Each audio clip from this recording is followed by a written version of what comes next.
Good morning everyone. So mayroon pala akong i-share sa inyo na tips guys para maging normal ang ating blood sugar. So panoorin niyo po itong video na ito para na sa ganun pwede niyo rin gawin para maging normal ang dugo. Hindi niyo kailangan pumunta ng kung anong gamot. So let's start tayo guys. Ito, meron tayo ditong olive oil.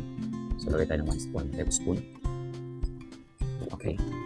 Tapos next natin yan guys yung apple cider. 1 spoon. After po yan guys, lagyan natin siya ng honeybee. Parang sarap naman. Just 1 spoon lang yan. Shake natin ng konti. After po yan guys, lagyan natin ng warm water.